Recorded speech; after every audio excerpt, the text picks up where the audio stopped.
श्रील प्रभुपाद की परंपरा में है।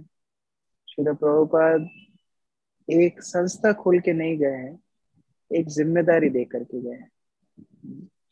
संस्था तो बहुत है, लोग क्लब बनाते हैं, लोग सोशलाइजिंग करते हैं।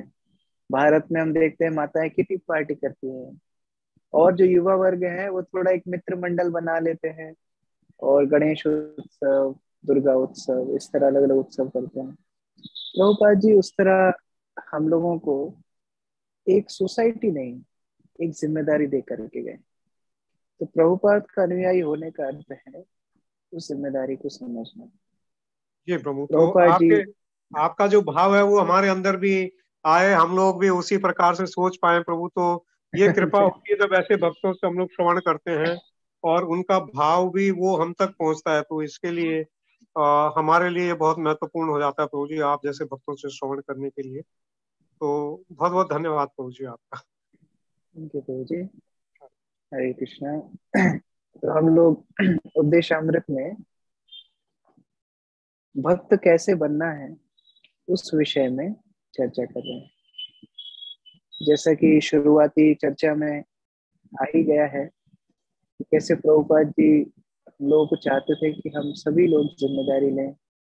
भक्त का स्वभाव, भक्त का आचरण, भक्त का व्यवहार, भक्तों के समाज में जिस प्रकार के प्रीति संबंध होने चाहिए, ये सारी बातें इस ग्रंथ में बहुत अच्छी तरीके से रूप गोस्वामी सिखा रहे हैं।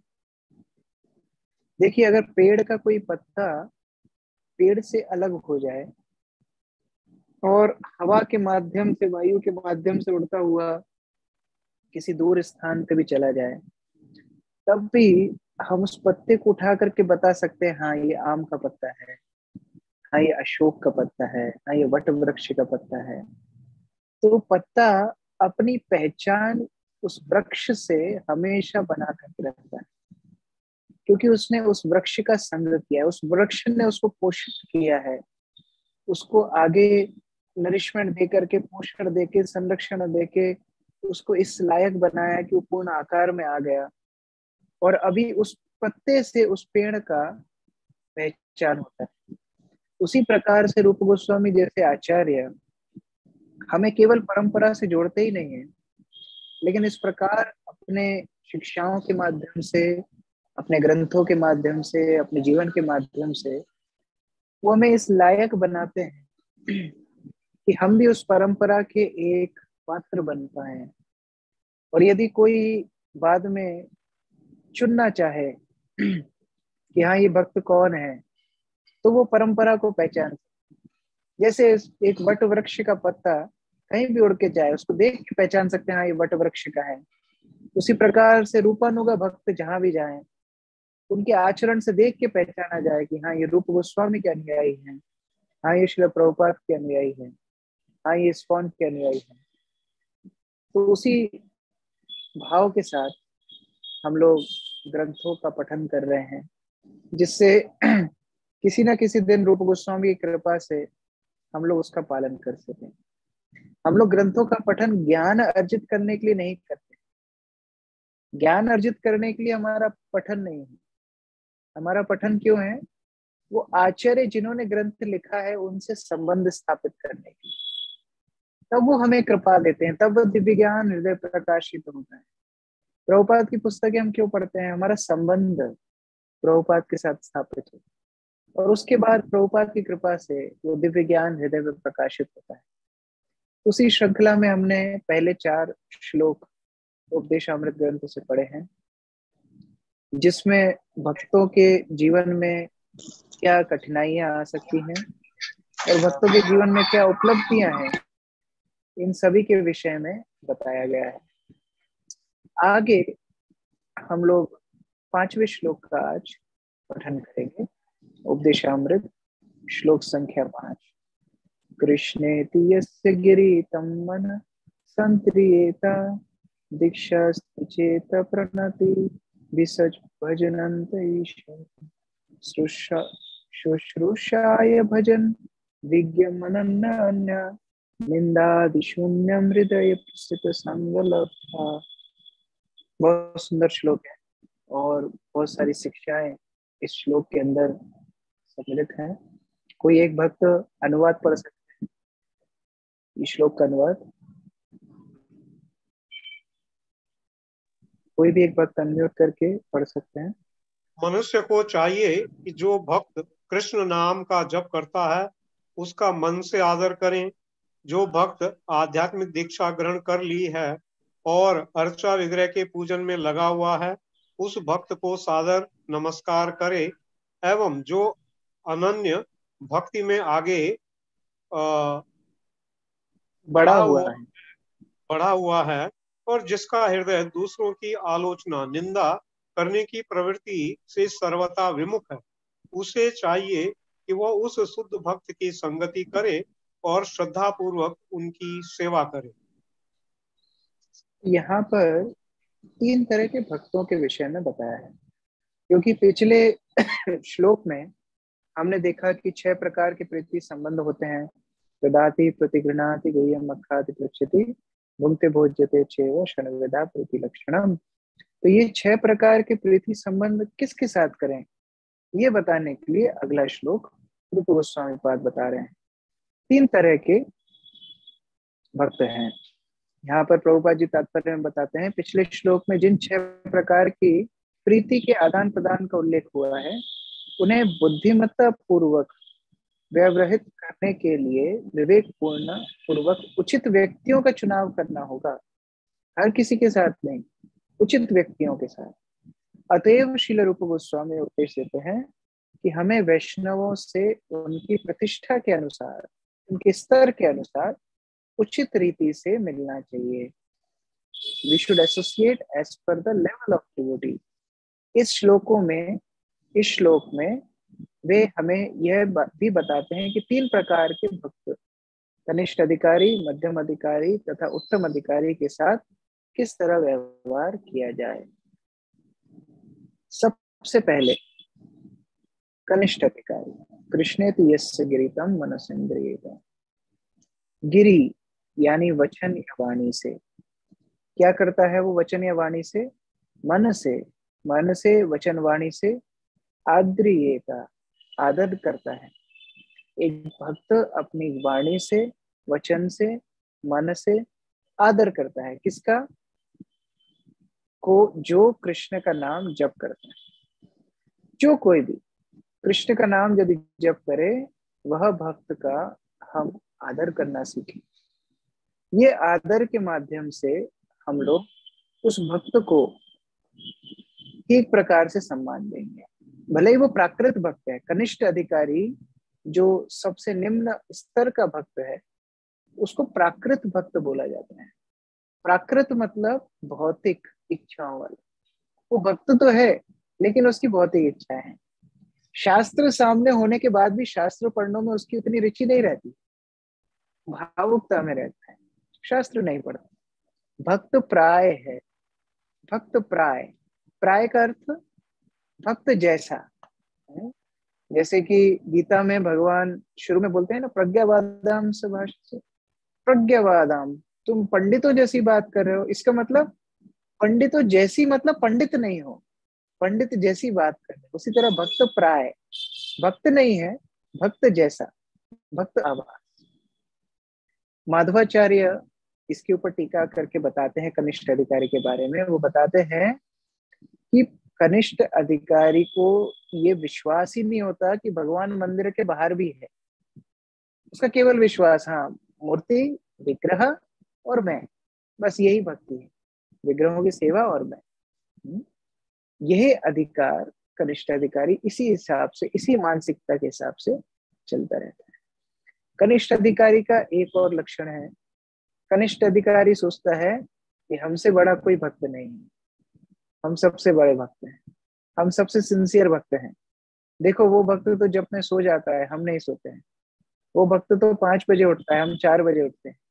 ये अहंकार कनिष्ठ अधिकारी का लक्षण है। ऐसा भक्त 16 माला जब भी करेगा, 4 नियमों का पालन भी करेगा, लेकिन गुरु और कृष्ण को छोड़ के किसी और की सेवा नहीं करेगा। गुरु जी जब आएंगे तब तो हरि बोल बहुत सेवा करेगा। गुरु जी जब चले जाएंगे कोई सेवा नहीं करेगा। भक्तों के समाज में कोई सेवा नहीं करेगा। कभी कभी गुरु जी का अर्थ होता है सीनियर भक्त। सीनियर भक्तों की सेवा कोई कोई लोग करते हैं, उनके सामने बहुत सुंदर भाव रखते हैं, विनम्र भाव रखते हैं, अलग अलग तरह से सेवाएं प्रदान करने का प्रयास करते हैं, लेकिन बाकी भक्तों को उस प्रकार से सम्मान नहीं देते। देखिए, अगर किसी व्यक्ति को, आपने फीस्ट चल रही है और सारे भक्त बैठे हैं, हजारों भक्त बैठे हैं, प्रसाद पा रहे हैं, सब भक्तों को लड्डू परोसा गया। 1000 भक्तों में से 999 भक्तों को वो लड्डू मीठा लग रहा है, लेकिन एक भक्त को वो लड्डू कड़वा लग रहा है। इसका अर्थ क्या है? लड्डू कड़वा है या मीठा है? क्या अर्थ है? लड्डू तो मीठा है, उस व्यक्ति को कोई बीमारी है, इसलिए उसको लड्डू कड़वा लग रहा है। लेकिन वह ये बोलेगा कि देखो किस प्रकार मूर्ख लोग हैं, सभी लोग कड़वा लड्डू खाते जा रहे हैं और कोई कंप्लेन भी नहीं कर रहा है। मैं ही एक वैसा व्यक्ति हूँ जिसने ये डिटेक्ट किया है कि ये कड़वा लड्डू है, और कोई तो ये बता ही नहीं पा रहा है कि कड़वा लड्डू है। क्या हो गया इस संसार के विवेकी लोगों को? आजकल भक्त लोग भी इतने मूर्ख हो गए। ये कनिष्ठ अधिकारी होता है, उसको लगता है मैंने ही प्रॉब्लम डिटेक्ट की है। देखो मैनेजमेंट अच्छे से नहीं चल रहा है, देखो प्रचार ठीक से नहीं चल रहा है, देखो क्लास अच्छे से नहीं चल रही है, मैं ही समझ पा रहा हूँ, बाकी लोगों को क्यों समझ में नहीं आ रहा है? बाकी लोगों को जॉइंटिस नहीं है, हमको जॉइंटिस, हमको बीमारी है, इसलिए हम कनिष्ठ अधिकारी हैं। हरि नाम जब व्यक्ति को मिलता है तो एक स्तर मिलता है, ये कनिष्ठ अधिकारी से उठ के दीक्षा के माध्यम से वो मध्यम अधिकारी बने। मध्यम अधिकारी और कनिष्ठ अधिकारी में अंतर क्या होता है आगे हम लोग देखेंगे, लेकिन प्राय एक सिंपल अंतर, मध्यम अधिकारी वैष्णव की सेवा करना चाहता है, कनिष्ठ अधिकारी वैष्णव की सेवा नहीं करना चाहते।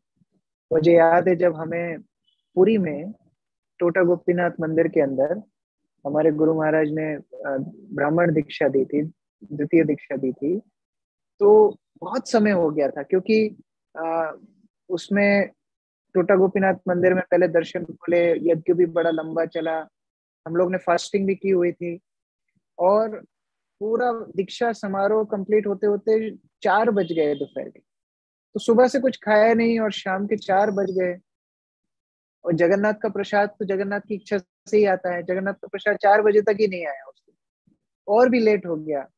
आते आते 5 साढ़े 5 बजे जगन्नाथ का प्रसाद आया, और जैसे ही वो प्रसाद के बड़े बड़े पात्र आए, हम सब बड़े उल्लास में नाचने लगे, जिनको भी दीक्षा मिली थी, कि अब फाइनली हमको प्रसाद मिलेगा, और हम सब अपनी पत्तल लेके बैठ गए।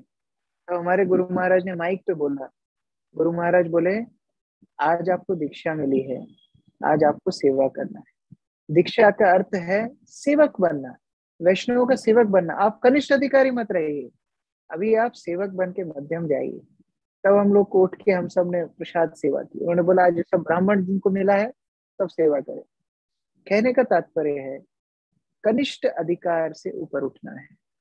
कनिष्ठ अधिकारी केवल अपने बारे में सोचता है, लेकिन जो कनिष्ठ स्तर पे है उनको सम्मान भी देना है। ऐसा नहीं है कि कोई व्यक्ति कनिष्ठ अधिकारी है, हम वो बीमारी उसमें देख पा रहे हैं और हम फिर सबको बता रहे हैं कि देखो देखो ये कनिष्ठ अधिकारी है, देखो देखो ये कनिष्ठ अधिकारी है। ऐसा नहीं है। आचार्य लोग एक उपमा देते हैं, मान लीजिए किसी स्थान पे वृष्टा पड़ी हुई है और एक व्यक्ति उस वृष्टा को उठा लेता है और सबको बांट देता है थोड़ा थोड़ा। क्या ये बुद्धिमानी है? नहीं। अगर किसी ने वृष्टा की भी है तो उसको साफ कर देना चाहिए। उसी प्रकार से अगर कोई कनिष्ठ अधिकारी है तो उसके गुरु, उसके जो वरिष्ठ भक्त हैं उसकी समाधान करेंगे, लेकिन हम दूर में जाकर उनका तिरस्कार करेंगे, इससे हमारी वैष्णवता सिद्ध नहीं होती। कोई एक भक्त पढ़ सकता है प्रभुपाद जी क्या बोल रहे हैं तात्पर्य में, कोई भी एक भक्त अनम्यूट करके पढ़ सकते हैं।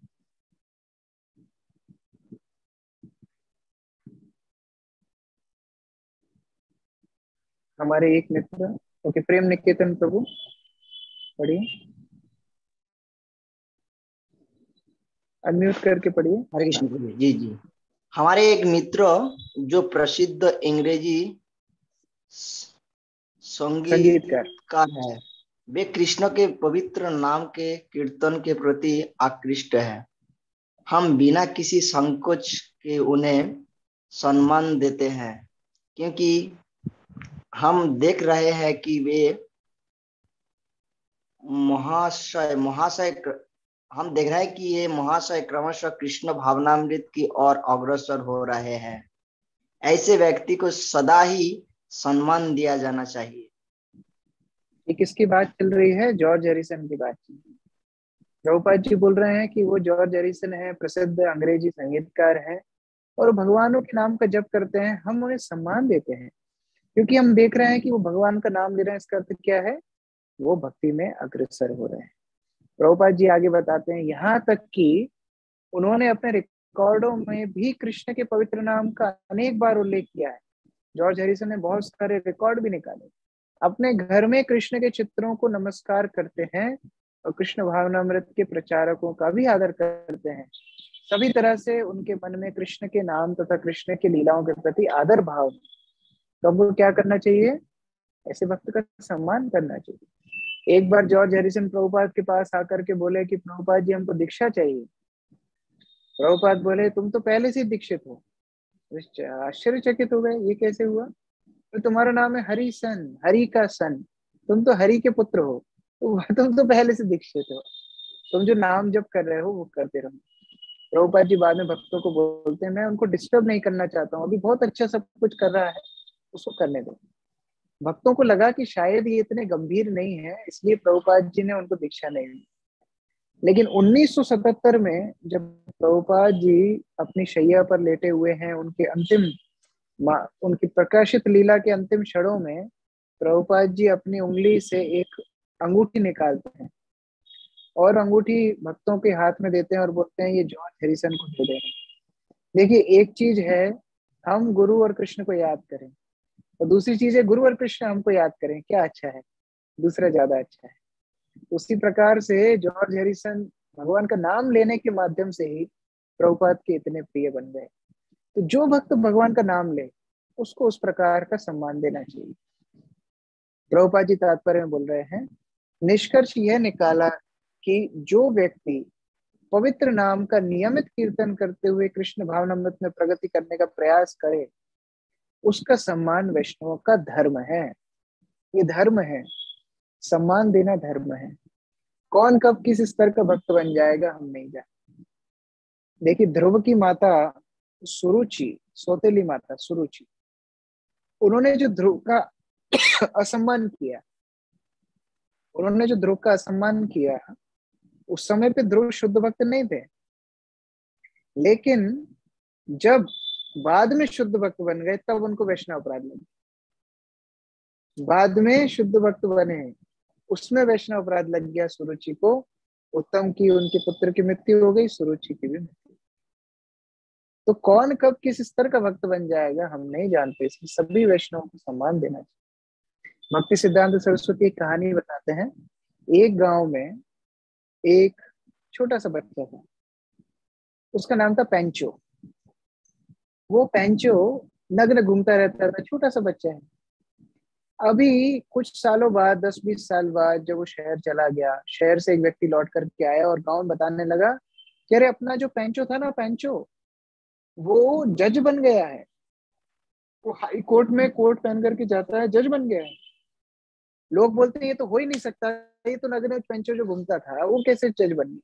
अरे नहीं नहीं, नग्न नहीं, वो तो जज बन गया, वास्तव में कोट टाई पहन के जज बन के कोर्ट में जाता है।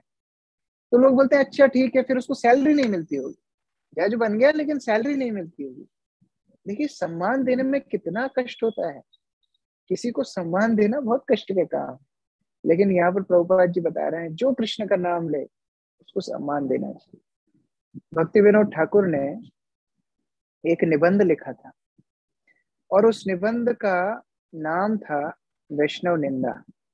उन्होंने एक निबंध लिखा बंगाली में, वैष्णव निंदा। उस निबंध को यदि आप पढ़ेंगे, अभी वो अंग्रेजी भाषा में भी उसका अनुवाद हो गया, हिंदी में भी हो गया, अगर आप उसको पढ़ेंगे आप उसमें देखेंगे वैष्णव निंदा तो बहुत बड़ी चीज है। भक्ति विनोद ठाकुर ये बोलते हैं जीव निंदा भी नहीं करना है, जीवों के प्रति भी अपराध नहीं करना है, क्योंकि जीवात्मा भी कृष्ण के अंश है, उनको भी सम्मान करना चाहिए। ऐसे जीवात्मा, देखिए भक्त जो नहीं है, मान लीजिए कोई भक्त नहीं, भक्त नहीं इसका अर्थ क्या है? उसको आध्यात्मिक आसक्ति नहीं है, उसकी भौतिक आसक्तियां हैं, वो भगवान के प्रति सरेंडर नहीं है, शरणागत नहीं है। अच्छा, हमारे अंदर क्या समस्या है? कभी गुरु वैष्णव हमसे पूछे आपके अंदर क्या समस्या है प्रभु जी, हम भी यही बताएंगे, हमारे अंदर भौतिक आसक्तियां हैं, गुरु के प्रति शरणागति नहीं है, हमारी आध्यात्मिक आसक्ति नहीं है। तो जो हमारे में और कर्मी लोगों में सेम समस्याएं हैं, तो हम उनको सम्मान क्यों नहीं कर सकते हैं? जब हम भी रोगी हैं, वो भी रोगी हैं, तो दोनों को एक दूसरे का सम्मान करना चाहिए। हमारा कोई भी इस तरह कारण नहीं है जिनके कारण हम उनको किसी प्रकार की घृणा करें। तो उस प्रकार कनिष्ठ अधिकारी जो भी है उनको सम्मान करना चाहिए। श्री चैतन्य महाप्रभु जब पुरी में लीला कर रहे थे, तो खंड प्रांत के भक्त लोग, जिनके लीडर थे सत्यराज खान, ये सत्यराज खान चैतन्य महाप्रभु के पास आकर के बोलते हैं, महाप्रभु आप बोलते हैं वैष्णव सेवा से बड़ा कोई धर्म नहीं, लेकिन हमें आप बताइए कि वैष्णव कौन है? वैष्णव कैसे हम समझे, कौन वैष्णव है, कैसे हम समझ पाएंगे? महाप्रभु बोलते हैं, प्रभु कहे, महाप्रभु बोल रहे हैं, प्रभु कहे जार मुखे सुनी एक बार, कृष्ण नाम से पूज्य श्रेष्ठ सभाकार। चैतन्य महाप्रभु बोलते हैं, जिसके मुख से एक बार कृष्ण का नाम आ जाए वह वास्तव में वैष्णव है, उसको श्रेष्ठ समझना चाहिए। और क्या करना चाहिए? अतएव जार मुखे एक कृष्ण नाम, से ही तो वैष्णव कही वो तहार सम्मान। जो एक बार भी कृष्ण का नाम ले ले, उस व्यक्ति को भी सम्मान करना चाहिए। देखिए, कभी कभी हम प्रचार पे जाते हैं, लोग कितना सम्मान करते हैं केवल हमारी वेशभूषा देख के, केवल थोड़ा तिलक देख के। मैं एक बार, मुझे याद है, बहुत छोटे में इस्कॉन से जुड़ा ही जुड़ा था, तो अपने ननिहाल गया था, नानी के गांव में गया, छोटा सा गांव है। मैंने तिलक लगाया हुआ था, धोती कुर्ता पहना था। तो एक बड़े ही वृद्ध व्यक्ति थे, शास्त्र वगैरह पढ़ते थे, मुझे अपने घर ले गए और वो घर में बिठा करके बोलते हैं, तुम जब जप करते हो तो तुमको रोना आता होगा ना, अश्रु आते होंगे ना, भगवान का दर्शन होता होगा ना। मैं लज्जित हो गया उनकी बात सुन। क्या हमारे जीवन में हमारी इस तरह उपलब्धि है? नहीं। केवल हम हरि नाम ले रहे हैं, फिर इतना सम्मान लोग हमको दे रहे हैं, कर्मी लोग हमको इतना सम्मान दे रहे हैं, तो हमको दूसरे भक्तों को सम्मान देने में क्या समस्या है? हम उस सम्मान की अपेक्षा नहीं करते, हम सम्मान को पचा भी नहीं पाएंगे, लेकिन फिर भी जो कर्मी लोग हैं वो लोग भक्तों को देख के सम्मान करते हैं। तो भक्त लोगों के समुदाय में दूसरे भक्तों को देख के कितना सम्मान करना चाहिए?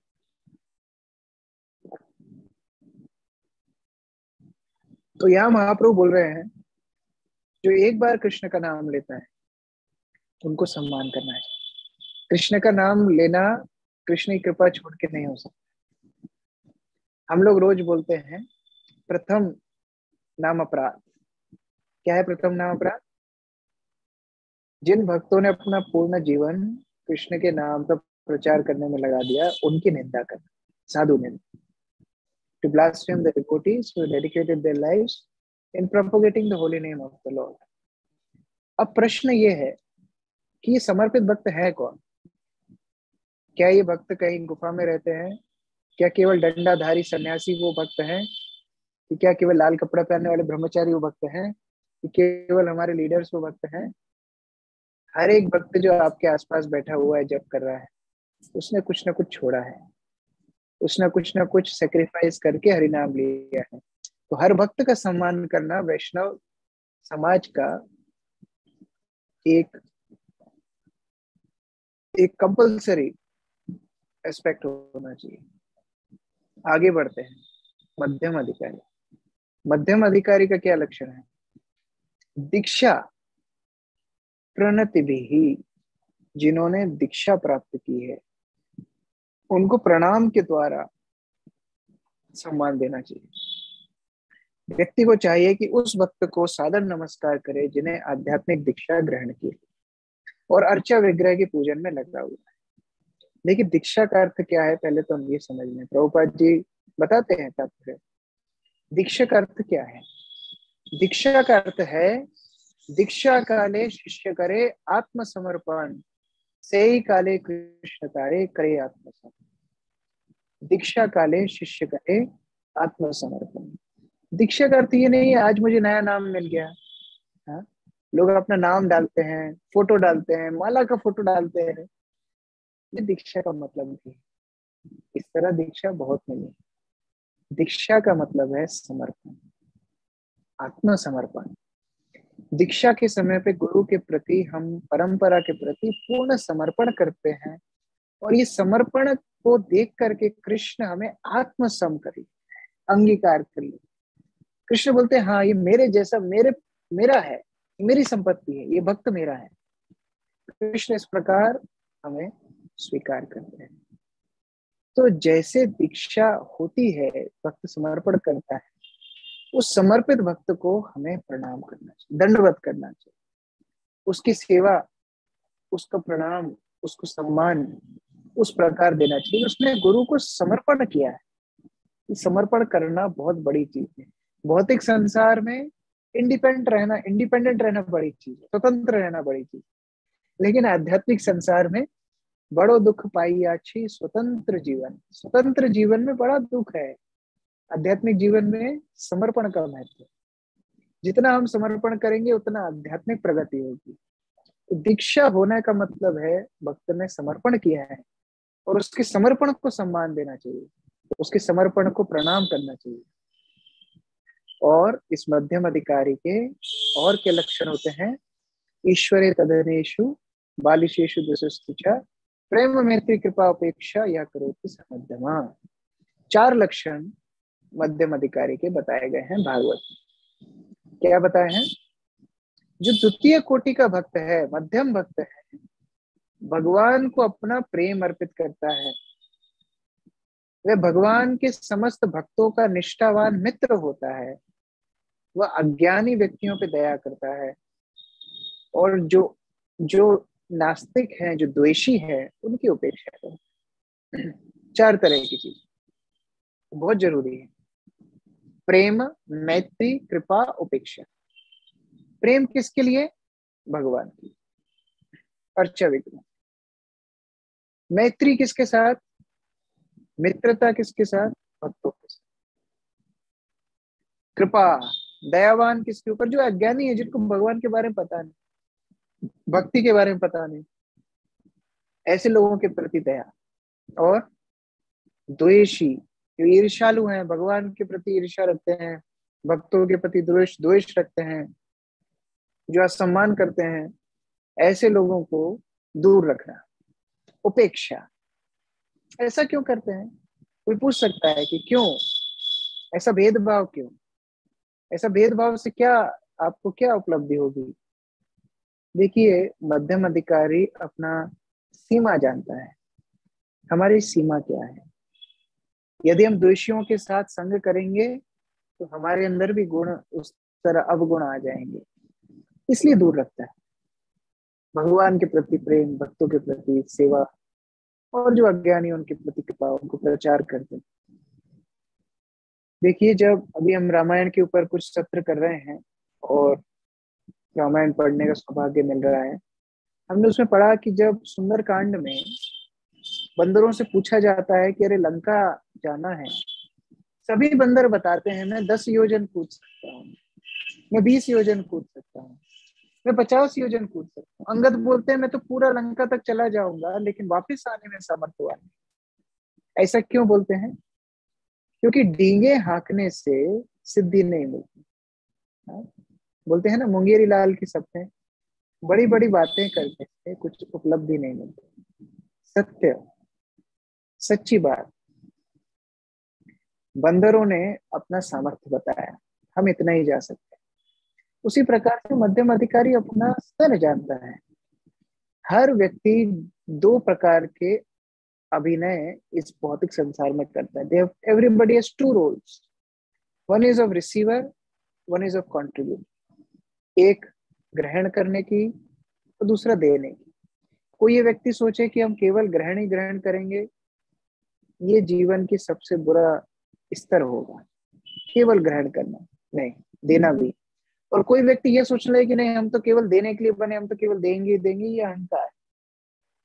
आप केवल दे भी नहीं सकते, आप केवल ले भी नहीं सकते, दोनों रोल आपको निभाने पड़ेंगे। किसी से लेना पड़ेगा, किसी को देना पड़ेगा। मध्यम अधिकारी वही करता है, कृष्ण की सेवा करके भक्तों से कृपा संग प्राप्त करता है और अज्ञानी लोगों को प्रचार करता है, उनको भक्तों की कृपा देता है, भगवान की सेवा देता है। देना लेना बहुत महत्वपूर्ण, इसलिए हमें प्रचार कार्य में अपना जीवन देना चाहिए। भक्ति सिद्धांत सरस्वती बोलते थे, प्राण आछे जार से होते प्रचार। जो प्रचार करते हैं, जिनके अंदर प्राण है वही प्रचार करते हैं। इसका अर्थ जो प्रचार नहीं करते वो लोग मर चुके हैं। कोई भी व्यक्ति प्रचारक है, कौन में सभी प्रचारक है। एक पुजारी प्रचारक है, क्योंकि विग्रहों को ठीक तरह सजाता है। भगवान के दर्शन करने के दर्शनार्थी आते हैं, उनके अंदर प्रेम होता है, भगवान के प्रति आकर्षण आता है। जो रसोई ये कर रहा है वो भगवान के भक्तों को प्रसाद खिलाता है, उससे प्रचार होता है। जो बाकी सेवाएं कर रहा है, मैं सुन रहा था, मुझे अमल अर्जुन प्रभु बता रहे थे कुछ दिन पहले, अभी वो उज्जैन आए थे, 10-15 दिन रह करके गए, और मैं उनसे पूछ रहा था कैसे कन्हैया देश में प्रचार होता है। और बहुत सुंदर सुंदर उन्होंने लीलाएं बताई वहां पर। उन्होंने बताया कि कई बार भक्तों की सेवा ये होती है, पार्किंग देखना, गाड़ियां एक स्थान पे ज्यादा खड़ी ना हो, नहीं तो समस्या हो जाएगी। ये भी प्रचार।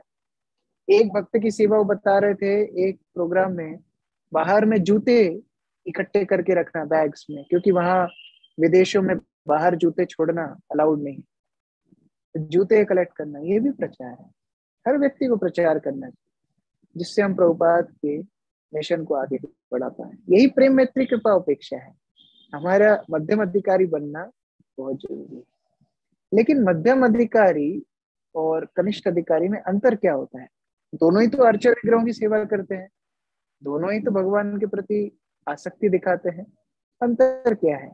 अंतर भागवत ने ये बताया है, जो भक्त मंदिर में अर्चक विग्रह की श्रद्धा पूर्वक पूजा में लगा रहता है, किंतु अन्य भक्तों के प्रति या सामान्य जनता के प्रति उचित रीति का आचरण नहीं करता, वह प्राकृत भक्त है, कनिष्ठ अधिकारी। कनिष्ठ अधिकारी कौन है? भगवान की तो बड़ी सेवा करेगा, लेकिन भक्तजनों की सेवा ठीक से नहीं करेगा। हम श्री चैतन्य महाप्रभु की लीला में देखते हैं, गोविंद जो थे, महाप्रभु के जो सेवक थे, चैतन्य महाप्रभु की सेवा करते, फिर बाकी भक्तों को भी सेवा करते, एक एक भक्त को प्रसाद परोसते, अंत में खाते। हम रामानुजाचार्य की कथा में भी देखते हैं, रामानुजाचार्य जब तिरुपति जा रहे थे, एक स्थान में वो पड़ाव रखते हैं, और उस स्थान में उनके एक बहुत धनाढ्य शिष्य थे, यज्ञेश। यज्ञेश के घर पे जाने का जो विचार बनाते हैं, रामानुजा अपने 2 दूतों को भेजते हैं, और ये दोनों दूत जाकर के उस शिष्य को बताते हैं कि हमारे गुरु यतिराज स्वयं श्रीपाद रामानुजाचार्य आपके घर में पधारने वाले हैं। यज्ञेश इतना प्रसन्न हो जाता है, तैयारियों में लग जाता है, सामग्रियां बटोरने लगता है, श्रृंगार सारे घर को सजाने लगता है, और इन तैयारियों में संलग्न हो जाता है। ये दोनों दूत वापस लौट करके आते हैं, रामानुजा को बोलते हैं कि गुरु महाराज, हम यज्ञेश को बता के आ गए, बड़ा प्रसन्न है, तैयारियां कर रहा है। रामानुजाचार्य उनको पूछते हैं, उन्होंने आपके साथ कैसा व्यवहार किया? गुरु महाराज, वो तो बड़ा प्रसन्न था, व्यस्त था।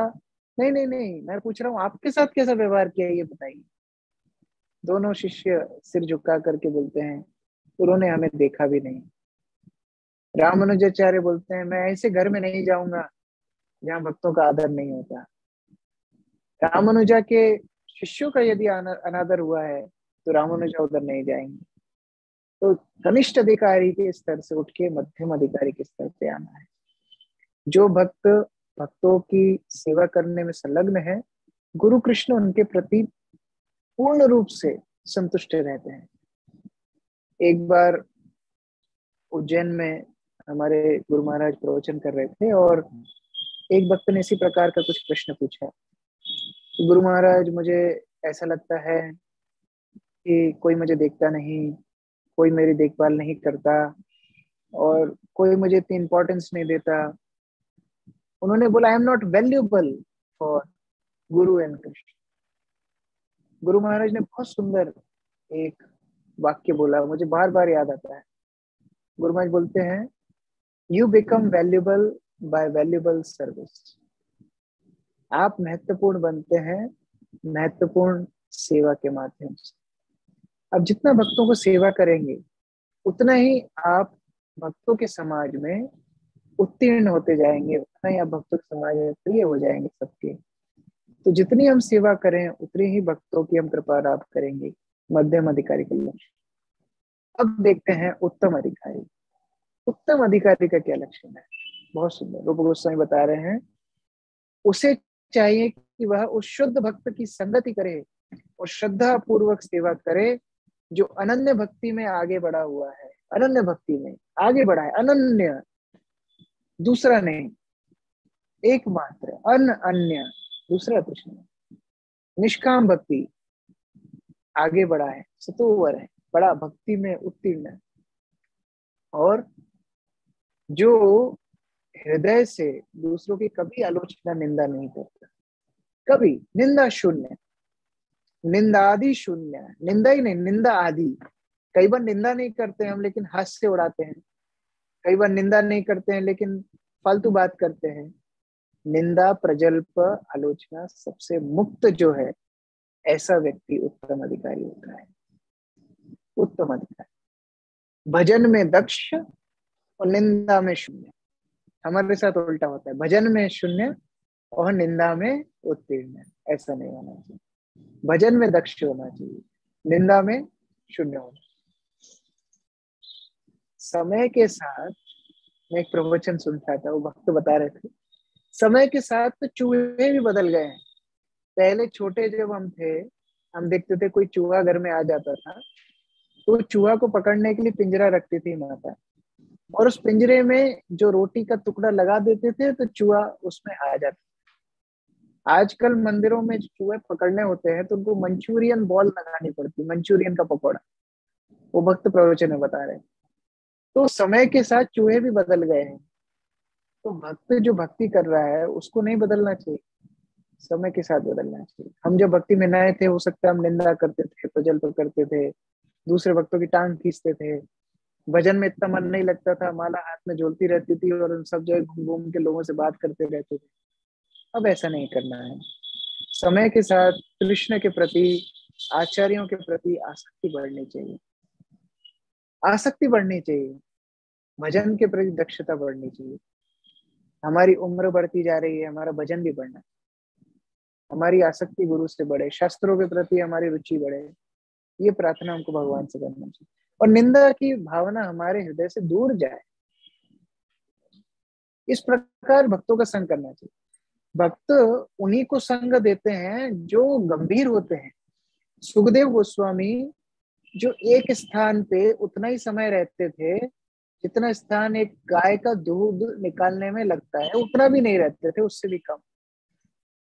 ऐसे सुखदेव गोस्वामी जो 10 मिनट से ज्यादा भी कहीं नहीं रुके, ऐसे सुखदेव गोस्वामी 7 दिन एक स्थान पे रहे कि नहीं रहे परीक्षित महाराज को कथा सुनाने के लिए, क्योंकि परीक्षित गंभीर था। किसी की निंदा नहीं, श्रृंगी की निंदा नहीं, समिक ऋषि की निंदा नहीं, ठीक है, तत्व अनुकंपा, भगवान की अनुकंपा है। ऐसे भक्तों को गुरु वैष्णव कृपा दे, ऐसे भक्तों का संग करना चाहिए, किसी की निंदा नहीं। रामचंद्र के जीवन में कैकेयी ने जिस प्रकार उनके साथ अन्याय किया, कभी भी कैकेयी की निंदा नहीं। यहाँ तक कि लक्ष्मण जो इतने क्रोधित थे कैकेयी को लेकर के कि अपनी तलवार उठा ली थी अयोध्या में कि कैकेयी का मैं वध कर दूंगा, राम उनको रोकते हैं। जब वही लक्ष्मण वन में जाते हैं और गुहा केवट उनको मिलते हैं, निषाद राज गुहा उनको मिलते हैं, तो निषाद राज गुहा उनको बोलते हैं, अरे कैकेयी ने क्या कर दिया, राम को वन में भेज दिया। लक्ष्मण उन्हें रोक देते हैं, नहीं नहीं, कैकेयी ने कुछ नहीं किया, तो हमारे कर्म फल है, हम कर्म फल भोग रहे, घर की बात बाहर नहीं आने दी। लक्ष्मण कैकेयी की निंदा भी नहीं करते गुहा के साथ, निंदा शून्य। आदि गुरु है, अपने आचरण से सिखा रहे हैं। उसी प्रकार से भक्त को निंदा शून्य रहना चाहिए। क्या हम कभी इस प्रकार अपेक्षा कर सकते हैं कि अद्वैत आचार्य के सामने नित्यानंद प्रभु आकर के गदाधर पंडित की बुराई कर रहे हो? क्या आप कल्पना इस प्रकार कर सकते हैं? क्या इस प्रकार कल्पना कर सकते हैं कि रूप गोस्वामी के पास गोपाल भट्ट गोस्वामी आकर के सनातन गोस्वामी की निंदा कर रहे हो? ऐसा कभी नहीं हो सकता। तो यदि हमारे आचार्य ने इस तरह उदाहरण हमको सिखाए हैं, हमको ही प्रयास करना चाहिए निंदा शून्य भक्तों का हम संग करें। चर्चा करने के लिए कितना कुछ है, ग्रंथ है, आचार्यों की टीकाएं हैं, हमारे वर्तमान आचार्यों के प्रवचन हैं, कितना कुछ चर्चा करने के लिए है। कृपया करके निंदा को छोड़ने का प्रयास करें। उस प्रकार उत्तम अधिकारी भक्त होता है। और जब कोई ऐसा भक्त होता है, जब कोई व्यक्ति अपने आप को कृष्ण का नित्य सेवक मान लेता है, तो वह कृष्ण की सेवा में अतिरिक्त और किसी चीज में रुचि नहीं लेता। क्यों रुचि लेगा? उसका पोषण किधर से आ रहा है? कृष्ण का चिंतन करने से, कृष्ण का पवित्र नाम का जप करने से, कृष्ण के नाम का प्रचार करने से। तो पूरे विश्व में जाकर एक कृष्ण भावनामृत का प्रचार करता है। ऐसे व्यक्ति को निंदा करने का समय कहाँ, दूसरे के दोष देखने का समय कहाँ? तो ऐसे भक्तों का हमको संग लेने का प्रयास करना चाहिए। ऐसा भक्त उत्तम अधिकारी, ऐसा व्यक्ति जो उत्तम अधिकारी मानना चाहिए और तुरंत उसकी संगति स्वीकार करना चाहिए। निस्संदेह संगति नहीं, अंततः उत्तम अधिकारी वैष्णव भक्त को गुरु रूप में मानना चाहिए। ऐसा भक्त गुरु है, दीक्षा गुरु हो, शिक्षा गुरु हो, गुरु रूप से मानना चाहिए। श्रील भक्तिविनोद ठाकुर ने कुछ व्यवहारिक संकेत दिए हैं। क्या संकेत दिए हैं? उत्तम अधिकारी वैष्णव को उसकी इस सामर्थ्य के अनुसार पहचाना जा सकता है कि वह अनेक पतितात्माओं को वैष्णव में परिवर्तन कर सकता है। सिंपल। अगर आप देखना चाहते हैं उत्तम अधिकारी कौन है, कृष्ण शक्ति बिना नहीं तार कृष्ण शक्ति जो जितना प्रचार कार्य कर सकता है, आचार्य उनको कहलाते हैं। जितना प्रचार, कृष्ण शक्ति है उनके अंदर, नहीं तो प्रचार नहीं हो सकता। प्रभुपाद ने पूरे विश्व में प्रचार कर दिया है, जगत गुरु श्रील प्रभुपाद। इस प्रकार उत्तम अधिकारी, ऐसा उत्तम अधिकारी किसी में दोष नहीं देखता, सबको अपना समझता है, अपने से श्रेष्ठ समझता है। ऐसा उत्तम अधिकारी श्रील प्रभुपाद जैसे भक्तों को सानिध्य प्राप्त करके उनका आश्रय लेके भक्ति करना चाहिए। जब तक कोई उत्तम अधिकारी का पद प्राप्त ना कर ले, तब तक वह गुरु ना बने। हम लोग कई बार बहुत उत्सुक होते हैं गाइडेंस देने में। अरे मुझे 4 साल हो गए प्रभु जी, मुझे 3 साल हो गए। हम लोग क्या किसी को गाइडेंस देंगे? हम लोग प्रभुपाद के वचनों को दोहरा सकते हैं, प्रभुपाद से लोगों को संपर्क में ला सकते हैं, लेकिन हम गुरु नहीं बन सकते। एक नव दीक्षित वैष्णव या मध्यम अधिकारी वैष्णव भी शिष्य बना सकता है, लेकिन ऐसे शिष्यों को उसी स्तर का होना चाहिए और ये जान लेना चाहिए कि उसके अपर्याप्त मार्गदर्शन में ऐसे शिष्य जीवन के चरम लक्ष्य की ओर ठीक से प्रगति नहीं कर सकते। हम किसी को गाइड करेंगे भी तो अपने स्तर तक ही ला पाएंगे, हमारे अनर्थों तक ही वो व्यक्ति टिका रहेगा। हमारे अनर्थ जो है उनके भी वही अनर्थ रहेगी। एक शुद्ध वैष्णव ही एक शुद्ध वैष्णव बना सकता है। तो सबसे महत्वपूर्ण चीज, सबसे इंटेलिजेंट चीज क्या है? आप प्रभुपाद से उसको मिला दीजिए, परंपरा के साथ कनेक्ट कर दीजिए, अपने वरिष्ठ वैष्णव के साथ उनको संपर्क में ला दीजिए। और यदि कोई भी बात आपको बोलनी है तो पूर्ववर्ती आचार्यों से जो सुना है उसको ही दोहराइए। नई बात करना प्रचार नहीं है, परंपरा का सिद्धांत दोहराना प्रचार है। उस सिद्धांत के साथ यदि हम आगे बढ़ेंगे तो हम उत्तम अधिकारी की शरण में लोगों को ला पाएंगे, जिससे वो शुद्ध भक्ति कर सके। इस प्रकार श्रील प्रभुपाद ने बहुत सुंदर रूप से यहाँ पर 3 प्रकार के भक्तों का वर्णन किया है। और हम लोग किसी भी स्तर पे हो, कनिष्ठ स्तर पे हो, मध्यम स्तर पे हो, हम लोग प्रयास करें कम से कम एक उत्तम अधिकारी आचार्य को पालन करने का प्रयास। भक्त की कृपा से श्रद्धा की वृद्धि होती है। ये श्रद्धा महत सेवा से आता है। विश्वनाथ चक्रवर्ती बताते हैं, जिस तरह सीढ़ी हमको मालूम है ना, श्रद्धा, साधु संग, भजन, क्रिया। लोग बोलते हैं श्रद्धा से भक्ति की शुरू होती है। चक्रवर्ती पाद बोलते नहीं, महत सेवा से श्रद्धा आती है, उसके बाद कुछ शुरू होता है। महत की सेवा, वैष्णवों की सेवा, उस प्रकार महान वैष्णव की सेवा करते करते ऐसे भक्त की श्रद्धा का उत्थान होता है। जहार कोमल श्रद्धा से ही कनिष्ठ ज्ञान। और कनिष्ठ कौन है? जिसकी श्रद्धा कम है। ऐसा कनिष्ठ भक्ति यदि भक्तों की सेवा करे, भक्तों के सामने झुकना सीखे, तो क्या होगा, धीरे धीरे उसकी श्रद्धा बढ़ेगी। क्रमे क्रमे से न भक्त होई बे उत्तम। और ऐसा कनिष्ठ अधिकारी धीरे धीरे भक्तों की सेवा करने लगा, मतलब मध्यम बन गया। और सेवा करेगा, श्रद्धा प्राप्त करेगा, उसकी श्रद्धा प्रगाढ़ होगी, उत्तम बन जाए। आम के पेड़ में यदि कैरी लटकी रहेगी तो एक दिन पक के आम बन जाएगी, पहले ही अलग हो जाएगी तो खट्टी रह जाएगी। उस प्रकार से परंपरा का आशीर्वाद लेते हुए, परंपरा के संलग्न रहते हुए, परंपरा की सेवा करते हुए किसी प्रकार का भक्त उत्तम स्तर पे जा सकता है, मध्यम स्तर पे जा सकता है, प्रचार कार्य कर सकता है, सेवा कार्य कर सकता है। तो हमको उस प्रकार वैष्णव की सेवा करना चाहिए और सभी वैष्णव को सम्मान देना चाहिए। इस प्रकार आप निजी रूप से उपदेशामृत ग्रंथ में इस श्लोक को पढ़िए। बहुत सुंदर तात्पर्य प्रभुपाद ने दिया है, बिल्कुल प्रैक्टिकल तात्पर्य दिया है। आप पढ़ के उसका पूर्ण लाभ उठाइए। हरे कृष्ण। श्रील रूप गोस्वामी पाद की जय, श्रील प्रभुपाद की जय, उपदेशामृत ग्रंथ की जय, समवेत भक्त वृंद की जय। हरे कृष्ण।